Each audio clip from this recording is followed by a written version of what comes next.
Good morning, everyone. Welcome to the Clackamas County Board of Commissioners Budget Committee meeting on this April 24, 2024. Administrator Gary Schmidt, you're up. Thank you, Chair Smith, and welcome everyone. We'll do introductions right now to introduce everyone. The Clackamas County Budget Committee encompasses the 5 county commissioners and 5 members of the public, and your main role is to receive the proposed budget, not today, but in May, and then make a recommendation to the Board of County Commissioners on the county's budget. But today we have several other items to discuss with you. First, let's do introductions and roll call, and I'll do this. We'll start with the county commissioners. Online today is Commissioner Martha Schrader. Commissioner Schrader, are you there? Here. Thank you, Commissioner. Commissioner Shull. Here. Commissioner West. Here. Commissioner Savas. Present. Chair Smith. Here. And then our public members, if you could introduce yourself in like 20 seconds, your history, your background, what part of the county you're from, if you don't mind, starting with James. Good morning. James Rhodes. Retired from the Sheriff's Office a little over 2 years ago. Happy to be here. Jan Lee from Sandy, retired in October. Wow. Hi, Jamie Karn, retired from Clackamas Fire District 1 in 2016. Wendy Rader, I'm still working for a bank and hope to retire soon. Have a degree in public administration and public finance, and I'm happy to be here. This is my first meeting. I'm Kenny Cernak. My background is manufacturing and then as a CPA. Thank you. These microphones do not amplify well in the room, although they can hear us online better, so I'm going to ask to remind us all to pull them closer to our mouths so we can hear all the wonderful comments you may want to make. Gary, what's up next? Thank you. First on the agenda is approval of the Budget Committee meeting minutes from last year, May 23 to 24, 2023. I know this was a year ago, but it is a formality. We need to approve the minutes of your Budget Committee meeting. The draft minutes are in your packet, so seeking either any edits any of you may have or a motion to approve the minutes, please. Move to approve. I'll second. Commissioner Shull has moved to approve the meeting minutes from the last Budget Committee meeting of 2023 to 2024. Are there any additions or corrections to be made or any discussion regarding the meeting minutes? Seeing none, Tony, would you please call the roll? Poll. I'll begin with Mr. Rhodes. Ms. Lee. Aye. Mr. Karn. Aye. Ms. Rader. Aye. Mr. Cernak. Aye. Commissioner Schrader. Aye. Commissioner Savas. Aye. Commissioner West. Aye. Commissioner Shull. Aye. Chair Smith. Aye. Motion passes 10-0, the approval of last year's meeting minutes. Gary. Thank you. Next is review and action on the Compensation Board for Elected Officials recommendations regarding elected officials' salaries for 2024-2025. This is an action item for you to take today. We do need your approval or not so that we can put it into the proposed budget that you'll receive in May. Presenting today is the chair of the Compensation Board for Elected Officials, Amy Smith, with support by Heather Pedersen, who is Clackamas County's Compensation and Classification Manager in Human Resources. So please go ahead, Chair Amy Smith. Thank you so much, and thank you, Commissioners, for hearing us today and taking the time, budget members, to be here as well. Again, my name is Amy Smith, and I was in the position of chair for this board today. We're going to take time to talk about why the board exists, as well as our practices and recommendations for you. So again, my name is Amy Smith. This is my second year on the Compensation Board. I was joined by Elisa Grandy, who has served 2 terms with the board, as well as a new member, Kevin Aguilar, with their first year on the Compensation Board. In terms of making this possible, it wouldn't be possible without the staff from Clackamas County, more specifically the compensation team, and that is Nina Smith and Aaron Brayman, also from HR, as well as Heather Peterson, who's here today. All right, so Heather's going to talk a little bit about the role of the Compensation Board and why we exist.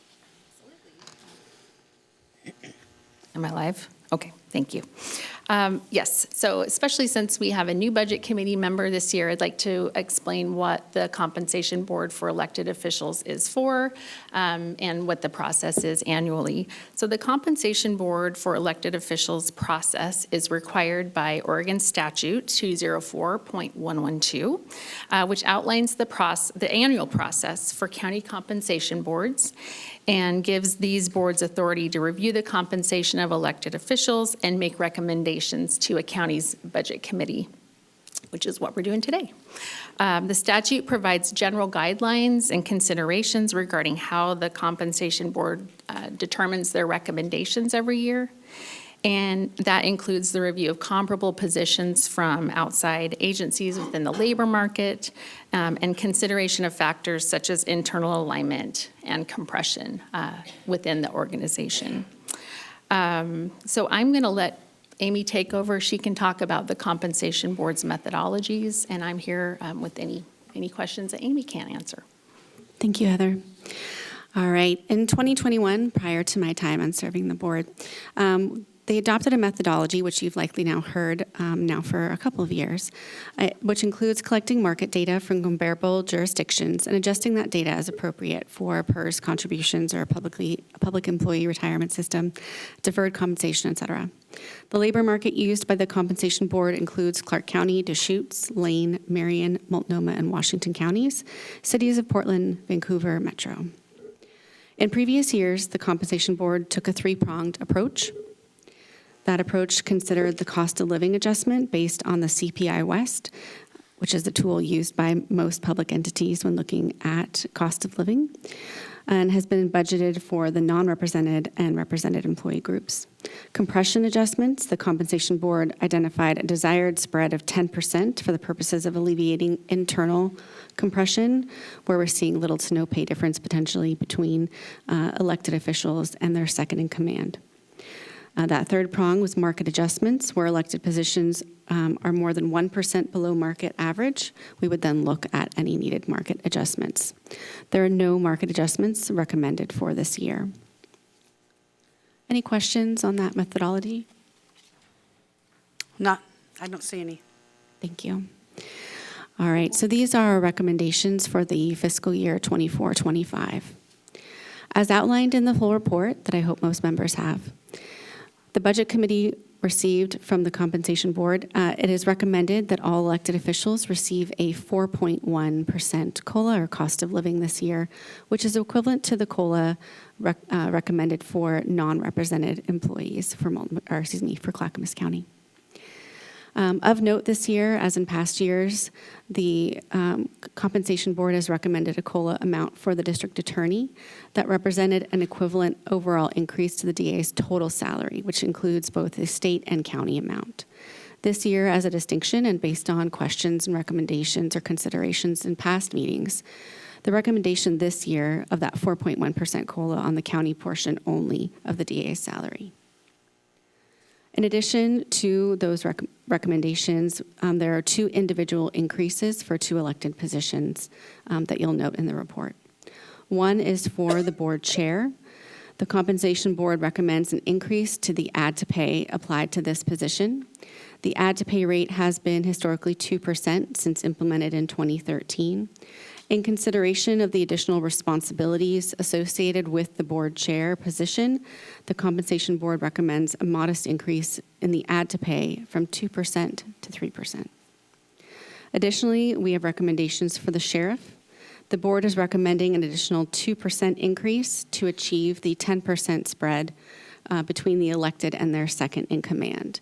As we mentioned, that three-prong approach, making sure that we are avoiding compression between the elected official and their second in command. That 2% would reach that 10% threshold.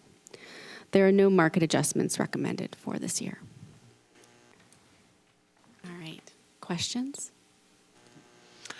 Thank you for that. Any questions regarding the last couple of presentations? Do we have questions, clarifications? Commissioner Savas. Well, first I want to thank the Compensation Board for your hard work. And I know it's sometimes probably painful over the years to watch us talk about these things, and it's been painful for me over my tenure here as a county commissioner, 12, 13 years, whatever it is. And so my pertinent question, before I say much more, I'm looking at the administrator, are we going to have presented to us a structurally sound budget this year? No. Okay, that's good. I think, to me, then I'll finish my comments and say that I think that is our job, that's job one. I don't think that we ought to be rewarded if we haven't met that. So I can understand the issue with the sheriff's increase, but I don't think we should reward ourselves if we still at this point do not have a structurally sound budget. And I'll be very outspoken about it this year. I would like to know the definition of a structurally sound budget. I've heard this from Commissioner Savas since I became chair, and it seems to be used as a diversion. We're able to carry balances forward, Gary. Can you define for me what we do on this budget committee as far as definitions of language is concerned? Yes, you are required, I am required to propose to you a balanced budget by Oregon law. It means that revenue and expenses must match. And that will be the case, absolutely. You will receive a proposed balanced budget. You're required to recommend a balanced budget to the Board of Commissioners, and they are required to approve a balanced budget. I've heard the terms sustainable, structurally sound. They're all interchangeable. But I will say, the cost of doing business continues to rise. And with respect, you're demonstrating it right now in this report, the cost of paying employees, including you as elected officials, continues to rise and rise and rise, and the income does not rise as quickly. So that's every year. Every government does that, every single one, including us. So we have to tighten the belts, do the best we can to live within the means that we have. So today's not the day to talk about the proposed budget. I'm still finalizing it. That's your charge in May, and you'll receive that in a few weeks. But that is a continuing effort where just ongoing. I'm talking years from now, not next year or the year after. But that's something the board talks about, how to be responsible with public dollars, tighten the belt, knowing that the income is never going to be as high as the expenses. Okay. Commissioner Savas? Yeah, just one thing. I think it's probably important that at least my understanding of a structurally sound budget, or the word sustainable, is something that, at least for 5 years going forward, that you are on a path where you can, your obligations, you have the revenue to meet your obligations, right? Or you reduce your obligations in order to meet the revenue, which is relatively fixed. And that's just like any household budget, trying to make sure that you're not spending more than you're taking in if you're responsible, if you want to, survive. Businesses have to do that, or else they fail, and so do personal incomes as well.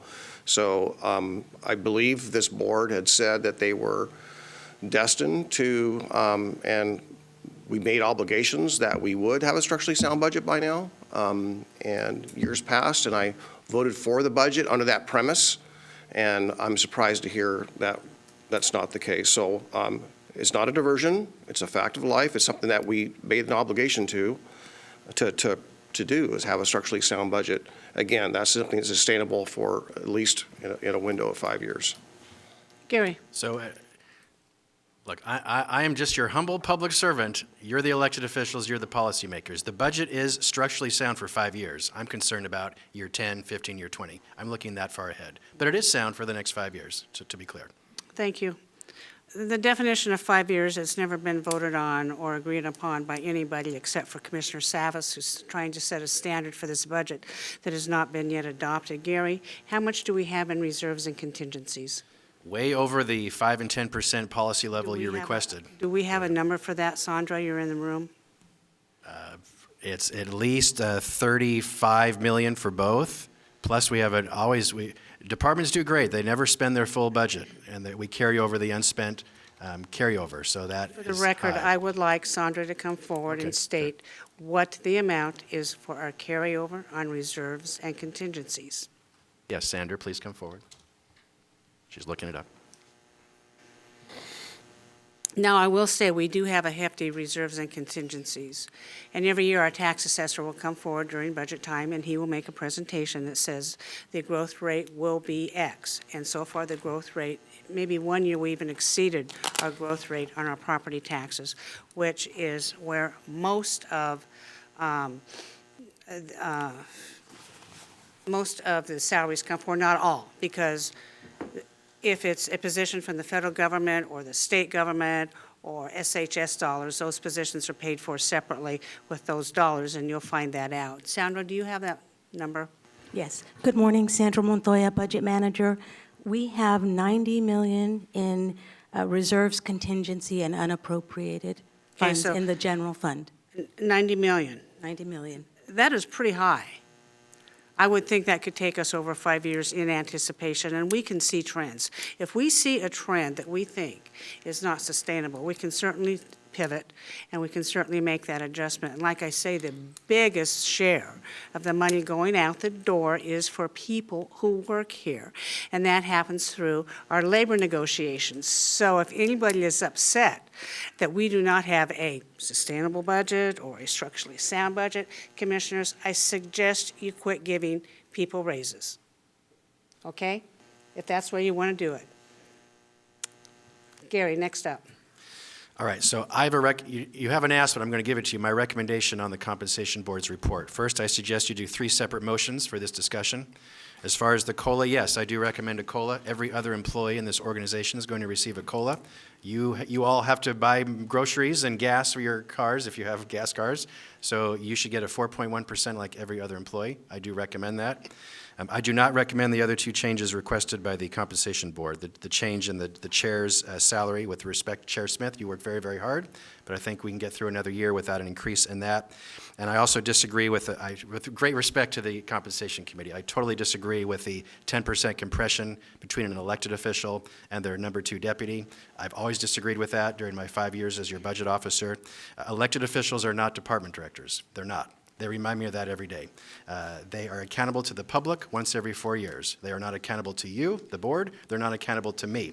Gratefully, all the electeds and I work collaboratively together, I believe, but there's times where they may disagree with something I or you asked them to do, and they don't have to do it. So I don't recommend the 10% spread for any elected official, because what that also does is I approve compensation for those employees in the elected officials' offices. And I told you this last year. I have already set a standard. I will not approve any compensation change for these really hardworking number 2s in the elected officials' departments, knowing it's going to impact the elected officials' salary.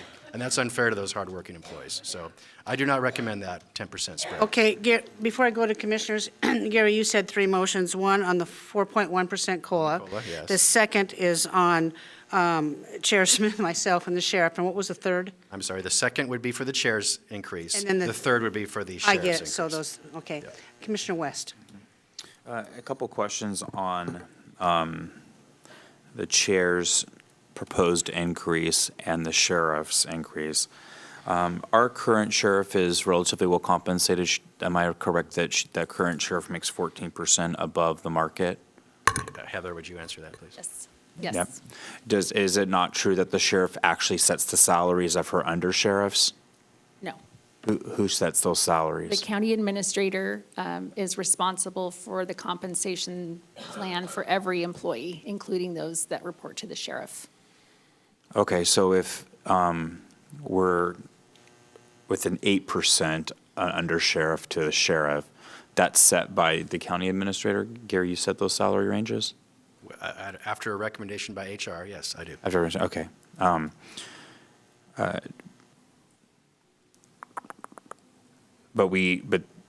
I guess if the sheriff wasn't already making significant, I mean, like a lot more per the market, then maybe there's an argument there for the additional 2%. I personally don't quite see that with the very generous salary that she's getting currently. That's just how I see this. I don't know. I guess I could understand wanting to have that separation between the direct below her, or in those similar positions when you have somebody right below you and that elected position. It's different than a county commissioner. We don't have a second or anybody like that, so it's different with some of these other roles.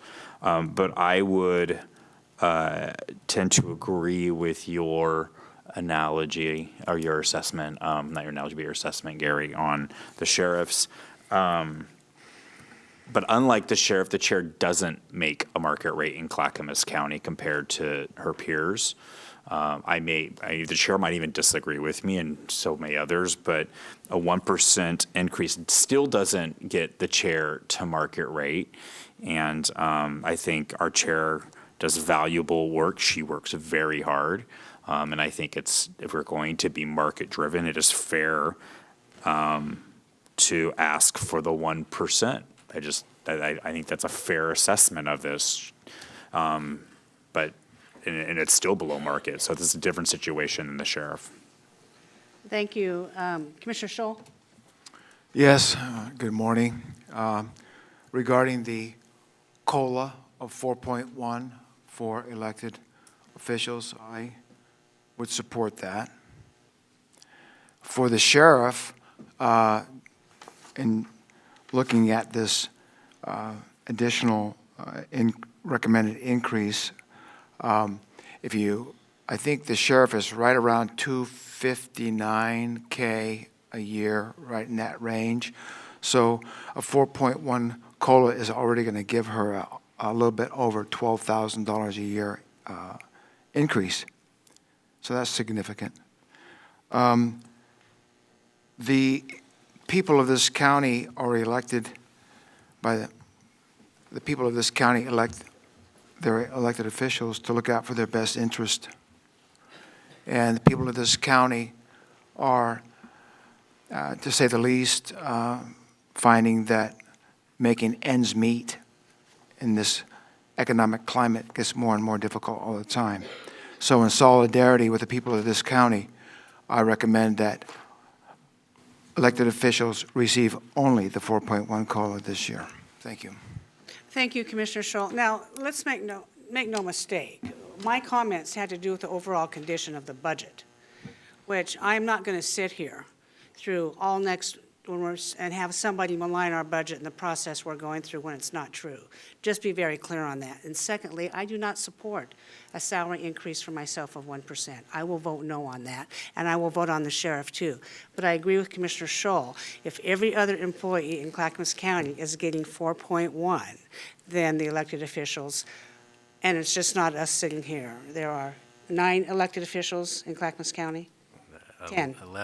11, okay, excuse me.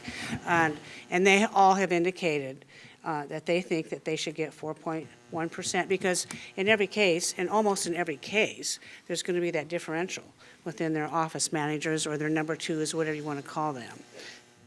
Commissioner Savas. Yeah, well, first of all, I want to make sure my intent this morning, comments prior and comments going forward, are not, I'm not trying to be disrespectful or trying to make anyone upset. So what's unusual about this year, where I have a little bit of discomfort, is that in years past, some of you have been around long enough to know, we used to have quarterly budget meetings. We haven't had that, so I don't even have any idea where we are. It's a year later after the budget. So I don't have any gauge or sense of where we are. So I want to just express that, you know, part of that is just simply being a little bit more disconnected from the budget than in years past because of that, not having those quarterly budget meetings. Commissioner Scholl. Yes, sir. Yes, unless I'm mistaken, the purpose of this meeting this morning is to look at compensation for elected officials. In a couple weeks, you'll be getting a binder that will have more information in it than you probably want to see.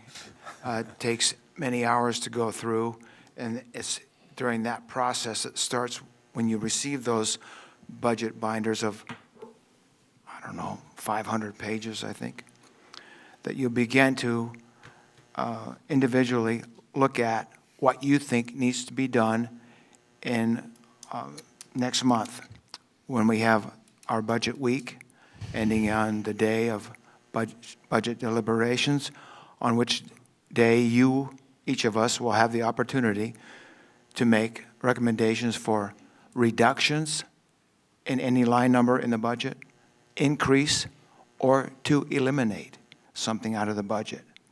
But today, we're just looking at what's in front of us, and that's compensation for elected officials. Thank you. Thank you, Commissioner Scholl, for reminding everyone. Would you like to entertain the first motion? I move to approve a 4.1 COLA. Just, Oh, we can do comments. okay, we'll hold off. Yes. Kenny Cernak, I just wanted to ask. could you move closer? Sorry. I just wanted to ask, do we have the current estimate from the assessor for what property tax revenue will increase by for the next year? Gary, that is not our duty today, or is it? I don't know. It's not, but we do have it. Sandra, do you remember? It's, she'll put it up real quick. I just need 1 minute.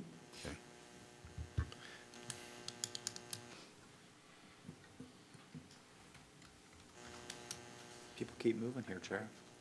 While she's getting that information, Commissioner Scholl, you want to continue with the motion? Yeah, okay, I'll start over. We'll come back in discussion during the motion. I'll start over again. In view of our discussion we just had on COLA, I move to approve a 4.1 COLA for the elected officials of Clackamas County, starting 1 July. Do I hear a second? A second. Commissioner Scholl has moved for a 4.1 COLA, and committee member James Rhodes has seconded the motion. We will wait for an answer from our budget manager on the question, and then you might want to have a follow-up. Okay, and I have that. The estimated growth is 3.5% to 4% growth for the county. All right, thank you. Kenny? And No, I would just note, I wouldn't be comfortable if the COLA was significantly more than the estimate, but since it appears in line with the higher end, I'm fine with that. But Kenny, do you think the numbers are the same? You're assuming they're apples for apples, when the growth rate does not necessarily equate to a COLA increase. No, I understand the difference, Okay, yeah. good, thank you. Commissioner Scholl? I was just going to say, if my memory serves me correctly, that's a 3.5 to 4% growth on somewhere around a little over 1.1 billion that came in last November. Okay, Commissioner Savas?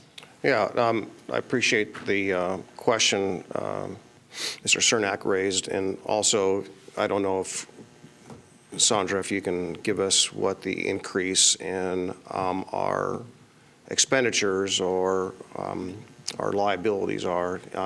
Is that, because got to balance both sides, look at both sides of the ledger there, so to speak. So do we have any idea what the revenue, not the, or the expenses are, O&M?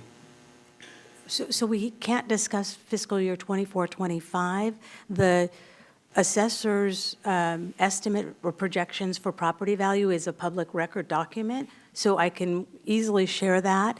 But the budget estimates for next year is something that we can't discuss until it's publicly made known.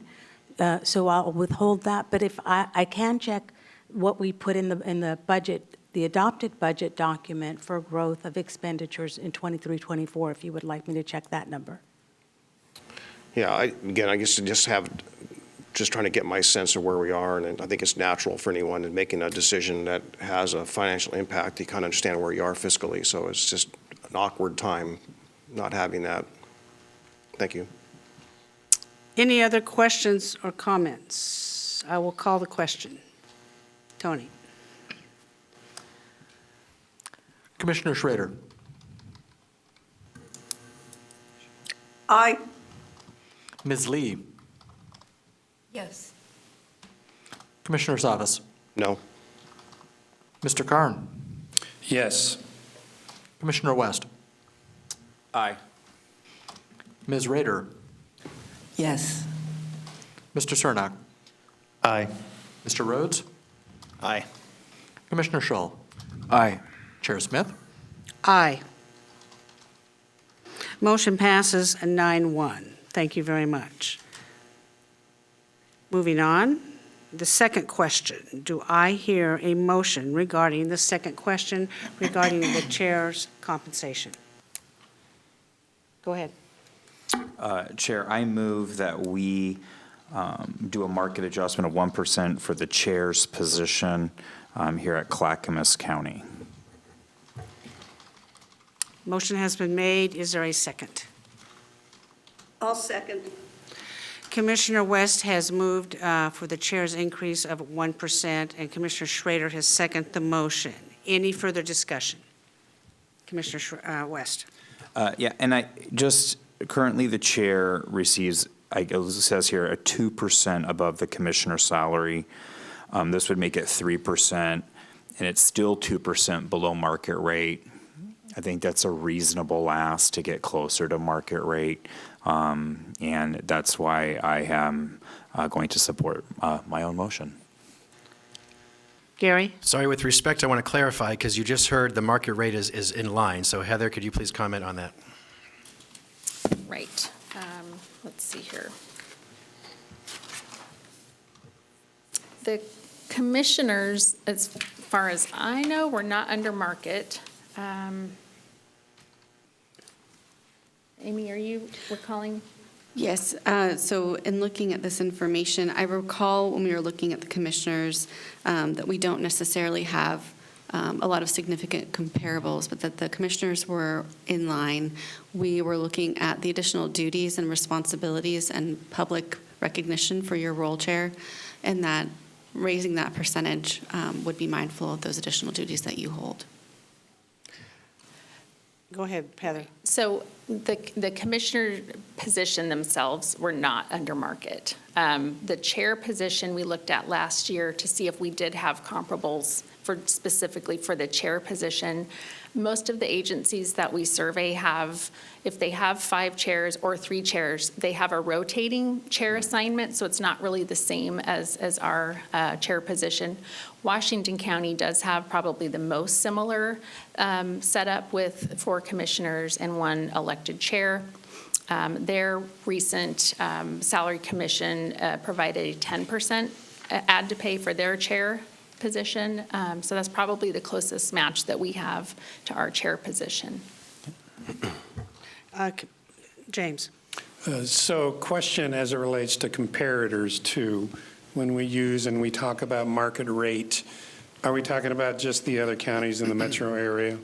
Or what are our comparators we're using in this regard? Sure. The compensation board looks at the counties, yes, in the local labor market. That would include Multnomah and Washington.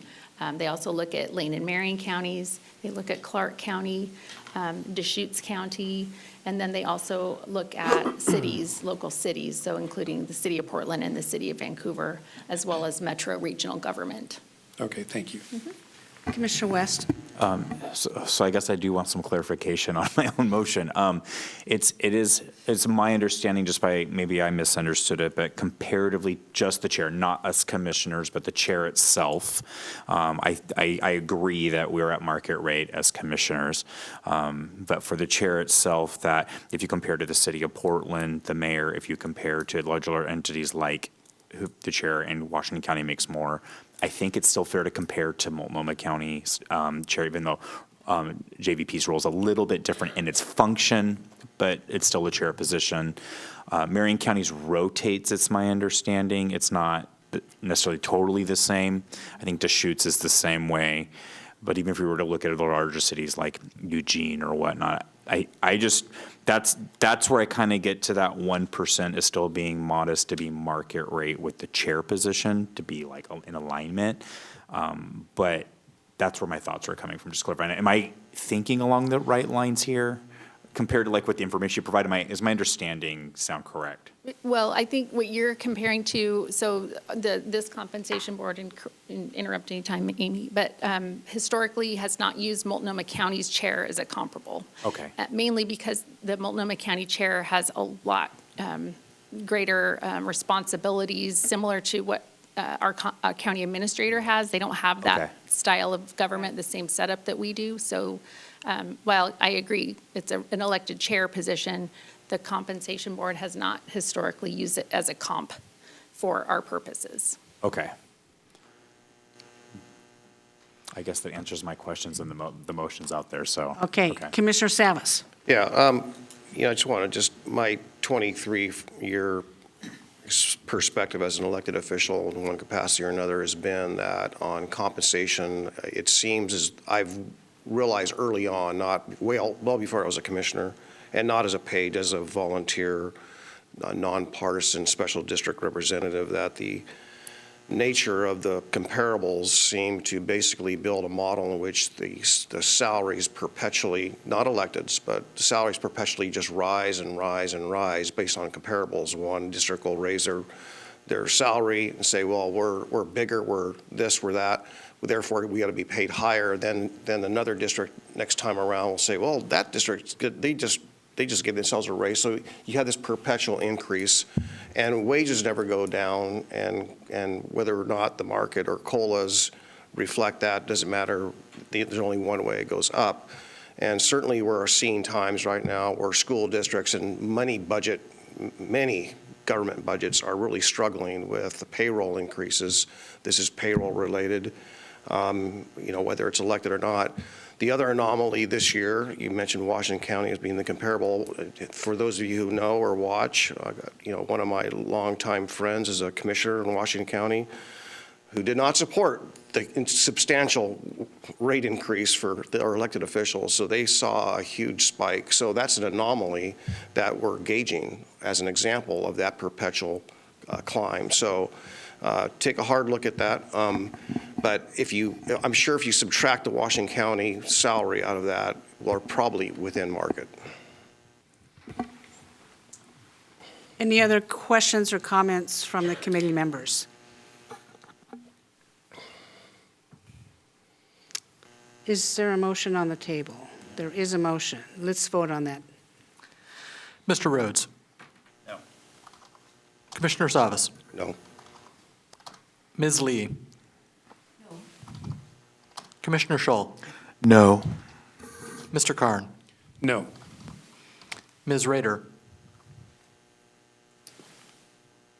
No. Mr. Cernak? What was that? That was a nay, Madam Chair. Mr. Cernak? No. Commissioner Schrader? No. Commissioner West? No. Chair Smith? No, motion fails 0-10. Thank you very much. Gary, what's up next? So the final motion would be on the sheriff's proposed increase of 2%. I will entertain a motion on the proposed salary increase for the sheriff. Question. Yes. Again, back to the compensation board. Forgive me, you may have mentioned this, but as a comparator in this regard with an increase, where do we stack up here as a comparison to Washington County, Multnomah County, as far as the sheriff's increase? Sure. So I think, are you asking in terms of comparables, are we meeting the market or above or below the market for the sheriff's position? Correct. My recollection serves, and Heather, please correct me, we are above market for the sheriff's position, but the methodology used by the compensation board is to also look at COLA as well as are we looking at an issue of compression within the organization? Do you know the percentage where we're at with compression as it relates to the undersheriff? So I know we had talked about that 10% spread, but where are we actually right now in that spread? My recollection was that that is the 2% that's needed to meet the 10%. That is to close that gap to meet the 10% threshold that exists for our other positions. Okay, thank you. So it's an 8% gap right now, That's right. currently. So Gary, my question is, if this board does not pass that, then what happens to the number two's salary? Does it stay below 10% of the sheriff's salary? Well, the salary will stay the same for the undersheriffs. There'll still be an 8% gap. But they get a 4.1 They will get a, yes. on top of how much salary? How much is it? I don't know what their current salary is, but I think the highest paid, because there are 3 undersheriffs, so we're looking at the 3 and comparing to the highest paid, they're at the top of the grade, so they would not get any additional increases besides a COLA. Okay. Commissioner West? I guess I I understand the importance of there being a 10% gap, but she's already 14% above market, so I don't understand making her 16% above market just to deal with that 2%. Doesn't seem like the prudent thing to do. Maybe our undersheriff salaries are also above market also, like they're all making above market. Am I understanding that maybe correctly? So we don't decrease employees' salaries once they're set, so that's an issue. So the compensation board is recommending two things. So market-wise, yes, our current sheriff is above. The committee acknowledges that, but the compensation committee is also recommending all elected officials have a 10% higher salary than their highest paid number two. So that's why, in this case, it's recommending the increase. Ken Cernak. Sorry, my brain paused for just a moment. I know that in the past, we've been hesitant to use the compression gap, but I do appreciate your providing us that information, because while I don't think we need to make this adjustment or the adjustments that have been recommended in the past, I do want that information to continue being made, because should it get to a smaller gap, I feel like then we may want to make a different decision than we have historically. Thank you. Commissioner Shaw. Yes, I just wanted to thank the Compensation Board for their recommendations, but we need to remember the difference between the definition of recommendation and requirement. Commissioner Savas. Yeah, as far as that general understanding, or, we'll say a rule, but let's just call it I don't know what to exactly call it. But, we certainly have a number of employees that as elected officials, that make substantially more than we do. Oh, yeah. So that rule does not apply to the five of us sitting here as elected officials. So I move to keep the sheriff's salary flat. I will second that. Commissioner Savas has moved that the sheriff, what's the proper motion for this, Gary? Not keep it flat, but. Heather, help me, please. I think you're Speak up, please. denying the recommendation for an additional 2% increase for Well, that's sheriff. different. Okay, then you would want us to support the motion. Commissioner Savas said something differently. I'll What do you restate the motion. I move to reject the 2% increase for the sheriff's salary. And I'll still second that. Commissioner Savas has moved to reject the 2% increase for the sheriff's salary, and Commissioner West has seconded the motion.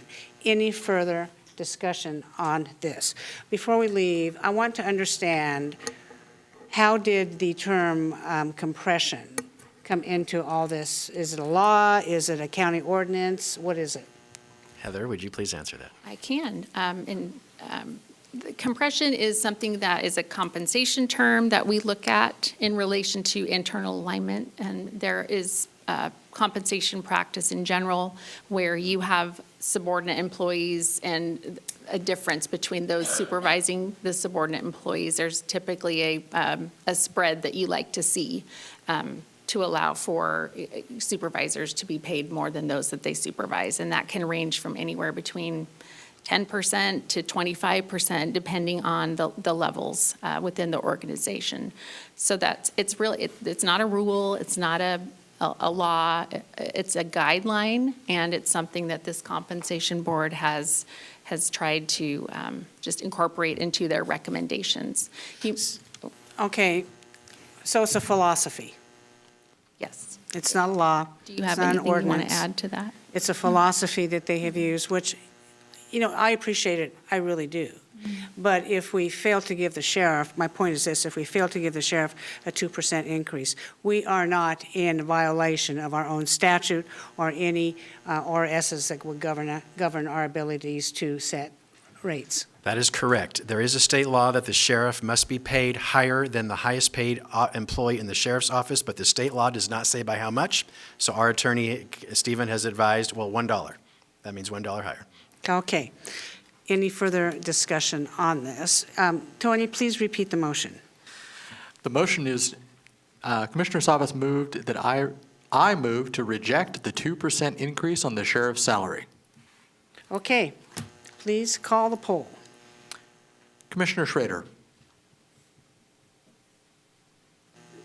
Aye. Mr. Rhodes, Aye. Commissioner Savas, Aye. Mr. Karn, Aye. Ms. Lee, Aye. Mr. Cernak, Aye. Ms. Rader, Aye. Commissioner Schull, Aye. Commissioner West, Aye. Chair Smith. Aye, motion passes 10-0. Thank you very much. Gary? Thank you, Heather and Amy, for your report and presentation.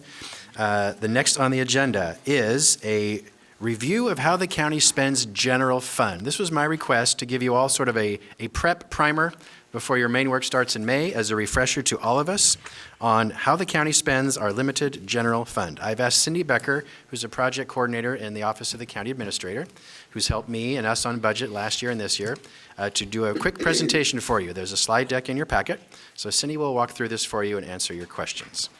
Thank you, Cindy, and go ahead, please. Thank you. Good morning, everyone. Before I start the presentation, one thing I just wanted to state in terms of the questions. The budget is structurally sound, and by structurally sound, that means we do not use one-time funds for ongoing costs. We use one-time revenue for one-time expense, ongoing revenue for ongoing expense. If we didn't do that, it would not be structurally sound, but it is. And as Gary mentioned, we're required to and will produce a balanced budget. So I just wanted to, it wasn't part of my deal, but I needed to say that. So. Okay, so thank you for the time today. As Sandra said, we're not going to be talking about the 24-25 budget. We can't, and someone will strike us down if we do, so just saying.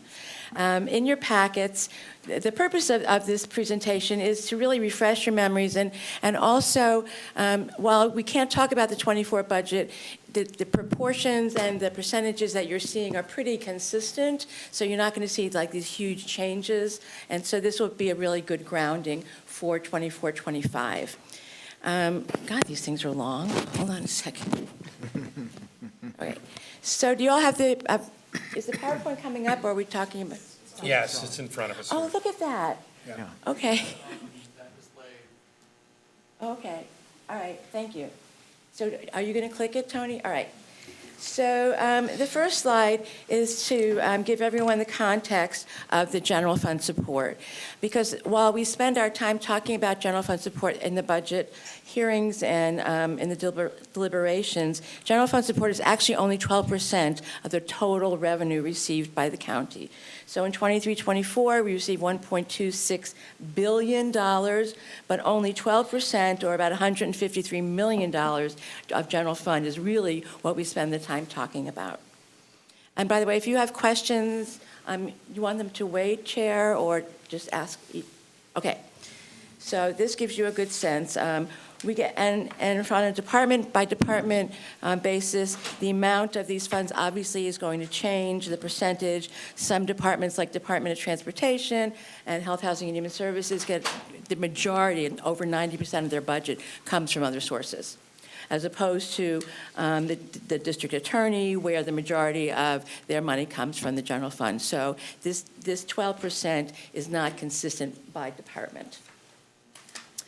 The way we have put this presentation together is by categorizing the departments into 4 areas: internal services, which is county admin, county council, finance, human resources and public government affairs; public safety, the DA, juvenile sheriff, disaster management, and CCOM.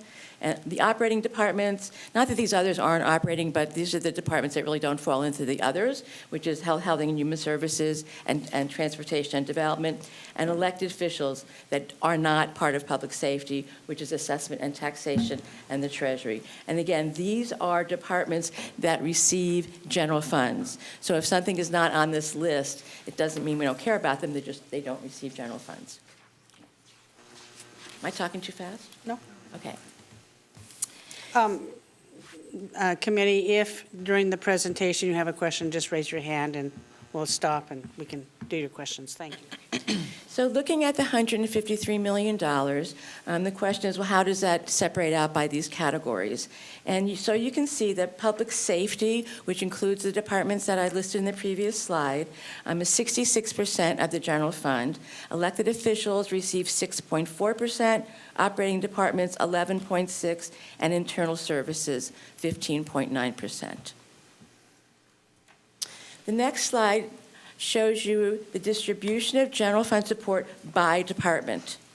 And they're color-coded to match the categories. So all the public safety departments are in purple, so you can see that you've got $74 million with the sheriff's office, plus the $14 million, plus the $8 million, plus the $3 million.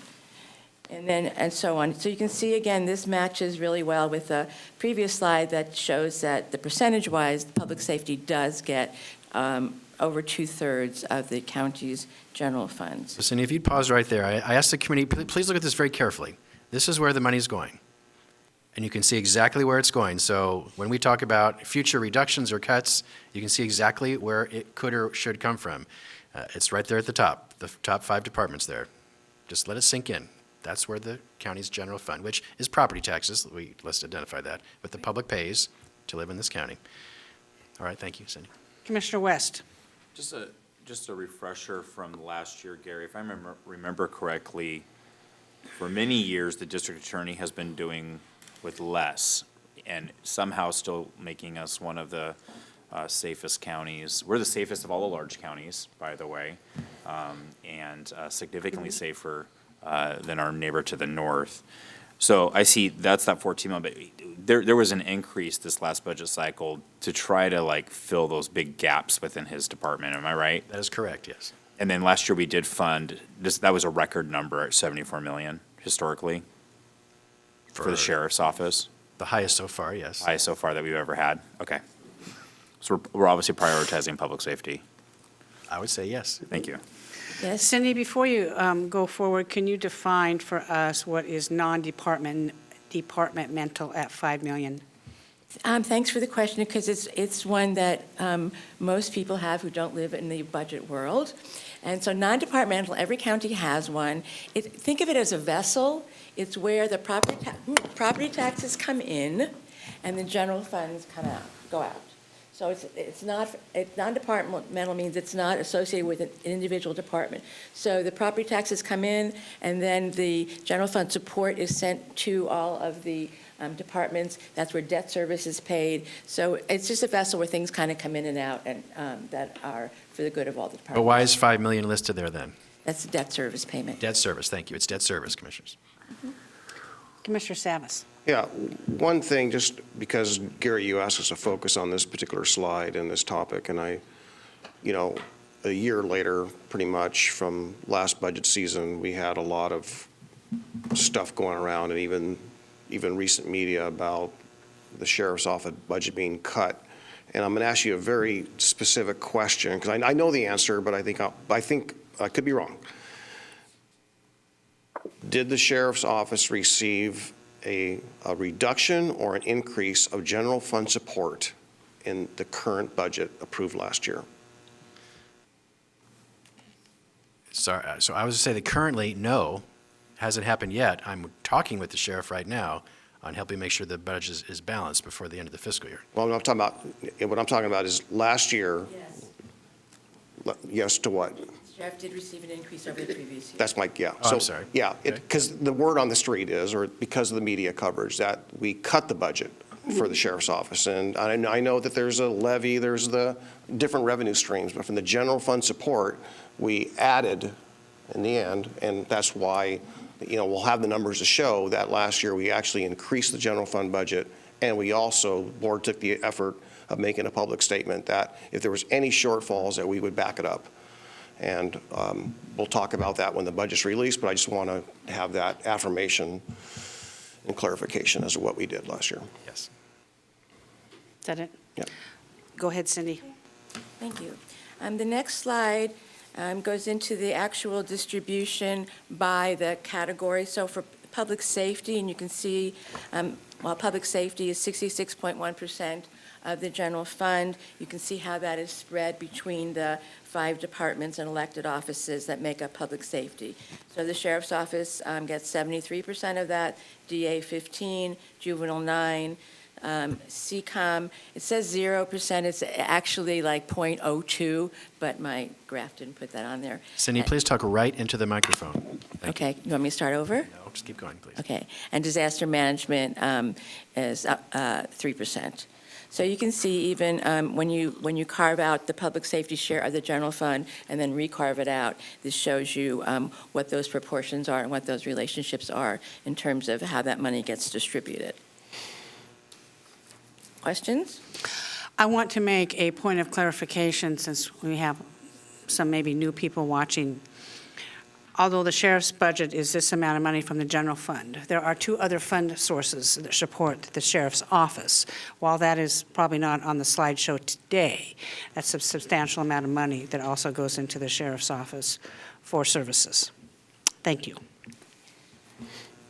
Thank you. Yes, there's levy. Commissioner Shaw? Oh, Yeah, sorry. I was just going to say that that's true. The sheriff's levy, federal grant, other incomes. And so for this year, the sheriff's office is somewhere around 112 million 155. total. Yes, total. Would you repeat that, Cindy? How much is the sheriff's budget? 155.3 million in total funds. In total funds for the sheriff's office. Okay. Commissioner Shaw, continue. Okay, no, I'm good. Thank you. Commissioner West? Before I get to my question, so the overall funds available to the sheriff is larger than our general fund Correct. for the entire county? And of our general fund, 2/3 of it goes to the sheriff's office. I'm sorry, what did you say? So the correction is larger than the property tax revenue received. The general fund, total fund, has other revenue, but the property tax portion of that you. is 155 million. So the sheriff department, with all of its funds, is larger than the property tax revenue received. Thank you so much for that clarification. And then I just lost my train of thought because that was. Well, we can come back to it. Come back to me, but yeah, I'll come back to that. But I think that's an important distinction to make. Thank you. Yeah, you can chime in anytime. Go ahead, Cindy. Are you interested in knowing the total funds for the other departments or just, okay, all right. Yeah, continue. Go for it. Continue. All right, so just for an example, the district attorney budget is 18.8 million, and 15 of that is from the general fund. Okay, so you can see those proportions are very different. The juvenile department, 11.2 million, 9 of that comes from the general fund. And disaster management, 4.4 million, 3 of that comes from the general fund. Okay. And CCOM is about 14 million, and I think 300,000 comes from the general fund. It's kind of a rounding error, no, about 300,000. Okay. Next, I'd like to talk about just quickly the operating departments. As you can see, they're a small percentage of the general fund, but and between transportation and development and health, housing, and human services, they split that almost evenly. But I think again, this is where proportionality is really important. Where health, housing, and human services only gets about 10 million in general fund compared to a $326 million budget. So the vast, vast majority of their funds come from federal and state dollars. A lot of it comes from Medicaid. And also for transportation, DTD, I thought I had that in here, I'm sorry. Their budget is about 137 million, and they get, again, a very, very small share. It's under 10 million, I think, for their general funds. So even though these look like big numbers, relative to their budgets, they're very small numbers. Commissioner West. Quick question. Back to the non-developmental category. Gary, you said that was debt service. Is that debt service on these buildings that is about to be paid off, that we're at the end of that? Or does it also include the large administrative sheriff building that largely goes unused in big portions of it? It includes more than these two buildings. There's, help me, Sandra, there's a lot that covers that. Could you please answer that, Sandra? Yes, it's the PSB, the DSB, and the Sheriff Training Center. I think those are the big ones. So it's what is backed by full faith and credit of the county. That's what comes out of that non-departmental. So it doesn't include anything like transportation has bonds. That is shown in a different fund, not covered by non-D. So that 5 million has a number of sheriff assets attached to it that are being paid for by the full faith and credit of the county, correct? Correct. That's not included in the $74 million that comes out of the general fund to the sheriff. It's a different pot of money. Am I understanding that correctly? But it's not accounted for also, even though it's a sheriff's asset and benefit, it's not accounted for in this larger number up here that we've been talking about? There's a small portion in the sheriff's budget for the training center. I want to say it's like 300,000 or maybe 400,000 that is shown in their budget. But the vast majority of the debt service is shown in non-departmental. Okay. So I just think it's important to point that out since a large number of that debt service is also for the sheriff. Go ahead, Cindy, thank you. So the next block of services are the internal services distribution. And again, you can see that they are kind of about a quarter, a little less than a quarter of the total. And then you can see how this is spread out. The one area, the one internal services not in here is technology services because they do not get any general fund support. And what you'll see over time, if you actually went back and tracked this, this spread is really, you have to look at cost allocation because this is not all the money they get. This is just the general fund support. The majority of their money does come from cost allocation to the other departments. And that, and as you approve or not increases in cost allocation, the general fund support amount goes down. So it's not that they're getting more money, it's just those proportions change depending upon what you decide to do in the budget. Okay. Next is the elected officials, and it looks like the assessor gets a whole lot of money, but really relative to the total that's available, it's about, I think, it was about 9 million? No, for the assessor's office, I don't have the total amount here, I'm sorry. But as you can see, I know the treasurer's office gets about $1 million. And so it's about $10 million budget for both of these. And for the treasurer's office, their budget is $1.5 million, and $1 million of that is general fund. That's it. Questions, comments? Is this helpful? Questions from anyone? Cindy, is this going to be emailed to the Budget Committee members, and is it available online?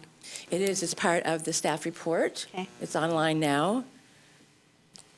All right, so if we need a refresher, thank you very much. Commissioner Savas. Yeah, not for today, but I just want to, if anyone else is curious to Commissioner West's questions with regard to the debt service, I believe that the ELED is part of that improvement or that debt service, if I'm not mistaken. But I would like to get some clarity. There was a lot of confusion. Maybe not. Okay, you're nodding no. Okay. It's not. I do know that the facilities in which the Sheriff's Training Center and South Station are on, that's the debt you were referring to. Correct. Correct. Okay, thank you. The South Station, the training center. North Station. I'm sorry, North Station. Well, the training center also receives fees from the public use. ELED. Yeah, well, no, fees from the public use to go right. in, for instance, for classes in gun safety or the range, is my point. I don't know what the breakdown of that is. I think they were increased last year. Weren't they, Gary? I don't remember. Yeah, let's take a look at that, because they were well below market rate of what the private sector was charging. I think there was an increase in that. So we'll have to make sure to make what we're looking at market rate on that. And my argument was, I think the sheriff did that herself, because my argument is, why would we be supplementing private sector recreation, correct, at a lower rate when other classes like it and other training centers are charging more? That was my argument, and I think there's been some adjustment in that. We'll check. Thank you very much. Commissioner West? And maybe I just want to make sure I heard it correctly, just for clarification. The big, beautiful admin building that the county built for the sheriff's office, is that also included in that? You're talking the 5 Brooks mil- building? The big, beautiful Brooks building. It's beautiful. It's not fully used, but it's a great asset. I'm proud of it that we have it. We should have those assets for our law enforcement. But I just want to know if that's also accounted for in that non-departmental debt service. That's one of the big Correct. That's not- assets that they yes, have. that's not That's included also in their not operating included in the 2/3 budget expended amount that we give them from the property tax dollars. So we give them 2/3 of our general fund from, that we have discretionary authority over as a board, right? Yes. And so on top of that, public it's this additional chunk, a large chunk of this $5 million is also going to benefit and support the assets for the sheriff department. And the 2/3 is for all of public safety, not just the sheriff's office. But the debt service is not included, except for what Sandra said, in the operating budgets for the Got departments. it. Okay, cool. Thank you. All righty. Thank you very much. Cindy, Gary, what's next? All right, that is the agenda. I want to prepare you for what's happening next, Budget Committee. So you will meet starting Tuesday, May 28th. The time is still being set. We'll email you, but please block that entire week off. May 28th, May 29th, May 30th, and May 31st. We'll stay as long as it takes for you to do your work. I don't think it will take the whole week, but please plan your whole week. Sandra, when will the proposed budget be sent to our Budget Committee members? Let me see. Sorry to put you on the spot. It's okay. We have plans to, if everything goes well, we will be delivering on Thursday, May 9th, worst case, Friday, May 10th. So for the public members, we will deliver to your households. For our elected officials, we will deliver here in your offices, and then we will leave in county admin the public copy at the counter as we normally do. That will also include all of your copies for all of the districts and agencies. So you'll get all of those together, all on the same day. So that is the intent. Again, best case will be Thursday, May 9th. Worst case, Friday, May 10th. Great, thank you. So you'll have 2 full weeks to review the proposed budget, and the public will see it as well. But Tuesday, May 28th, so that's the day. We'll have the exact time for you. As soon as we can, we'll feed you, we'll take good care of you, but plan for all day. Tuesday, Wednesday, Thursday, Friday if necessary. We'll take good care of you, but that's, yes, Sandra. And Gary, if I could just point out, especially for our public members, is no discussion of the 24-25 budget until that document is released and made public. So you may start hearing whisperings about it, and I would just ask that you not entertain those conversations. And, you can send them our way if you'd like, and we would be happy to field any of those kinds of questions for you so that you're not put in an awkward position. And again, once they're made public, then by all means, you can have whatever conversation anyone in the public wants to have with you. And we'll send you more information by May 9th, but if you have questions, please direct them to me or Sandra or Elizabeth Comfort. Please don't email departments directly. Go through one of us, and we can answer your questions prior, or we'll most likely collect them and answer all of them together when you start meeting, so that you all get the same information at the same time. Those are my updates. So Chair, back to you if there's any questions the committee has on anything at this Any point. questions from anyone on the Budget Committee here today? Chair, I only just want to say that, I think staff made it very clear that for you all, that they're available to you to answer any questions. I think for me personally at least, and I think my colleagues as well, is that we want to make sure that any information put out there is accurate. Last year was messy, a lot of misinformation or misunderstandings, and we want to make sure we get it straight so that you all have the same basis. So we want to be as transparent and clear about that as possible. So I think having one source, our finance staff, to deliver those facts as we know them would be helpful, so we're all on the same page. And I would agree. James Carn, did you have a comment? One question real quick, different than what we had just talked about, just curiosity with the courthouse, as far as where we are at in that process and a time frame. Are we where we're supposed to be based on general contractors' I know things run late, and then budget-wise, where are we Gary, at? would you care to answer that question? Thank you. The board just had a briefing yesterday, which is online if you want to watch the recording. Okay. But the answer is yes. We are on time, on budget. Everything is going exactly as planned, which is great. Thank goodness. You can see the building right outside here as you came in or as you leave. The target completion date is still May 1st, 2025, where then at that point, we can start moving in from the current courthouse to the new courthouse with expected opening for the public in August 2025. Thank you. But within budget, everything is exactly where it needs to be. Fabulous-looking building. Thank you. Commissioner Shaw. Yes, I would just like to thank the Compensation Board for their work in providing the information that helped us this morning. And also thank you to HR and to Sandra from Finance, Cindy Becker for your work. And also thank you, CCSL Finance, for being here with us this morning. Any other comments? Gary? Commissioner Schrader would like to speak. Commissioner Schrader, you're up. Yes, I just want to thank everybody for all their hard work. I have to say, Cindy, that is one of the best presentations I've seen, visual and otherwise, of the budget. And I've been doing this for quite a while. But I want to thank you for that. And I'm really looking forward to moving forward with all of you to balance the budget for our Clackamas County. Thanks. Thank you.